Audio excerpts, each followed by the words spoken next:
കൂടെ.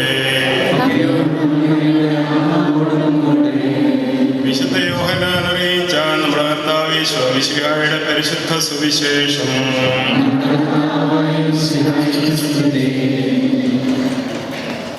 യേശു അവരോട് പറഞ്ഞു, ഞാൻ ജീവന്റെ അപ്പമാണ്. നിങ്ങളുടെ പിതാക്കന്മാർ മരുഭൂമിയിൽ വെച്ച് മന്ന ഭക്ഷിച്ചു, എങ്കിലും അവർ മരിച്ചു. ഇതാകട്ടെ മനുഷ്യൻ ഭക്ഷിക്കുന്നതിന് വേണ്ടി സ്വർഗത്തിൽ നിന്നിറങ്ങിയ അപ്പമാണ്.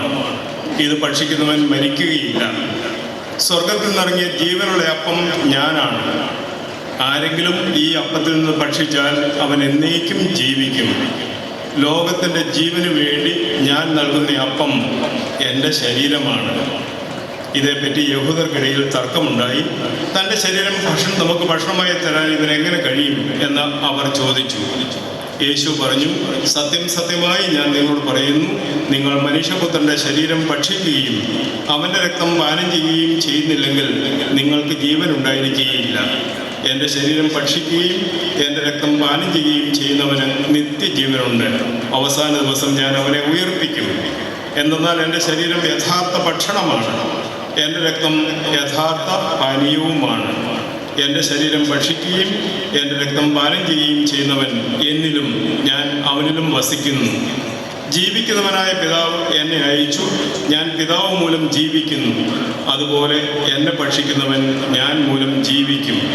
ഇത് സ്വർഗത്തിൽ നിന്നിറങ്ങി വന്ന അപ്പമാണ്. പിതാക്കന്മാർ മന്ന ഭക്ഷിച്ചുവെങ്കിലും മരിച്ചു. അതുപോലെയല്ല ഈ അപ്പം. ഇത് ഭക്ഷിക്കുന്നവൻ എന്നേക്കും ജീവിക്കും. കപ്പർനഹൂമിലെ സിനഗോഗിൽ പഠിപ്പിച്ചുകൊണ്ടിരിക്കുമ്പോഴാണ് അവൻ ഇത് പറഞ്ഞത്. ഇത് കേട്ട് അവൻ്റെ ശിഷ്യരിൽ പലരും പറഞ്ഞു, ഈ വചനം കഠിനമാണ്. ഇത് ശ്രവിക്കാൻ വിശ്വസിക്കാൻ ആർക്ക് കഴിയും? തൻ്റെ ശിഷ്യന്മാർ പെറുപിറുക്കുന്നു എന്ന് മനസ്സിലാക്കി യേശു അവരോട് ചോദിച്ചു, നിങ്ങൾക്കിത് ഇടർച്ച വരുത്തുന്നുവോ? അങ്ങനെയെങ്കിൽ മനുഷ്യപുത്രൻ ആദ്യം ആയിരുന്നിടത്തേക്ക് ആരോഹണം ചെയ്യുന്നത് നിങ്ങൾ കണ്ടാലോ?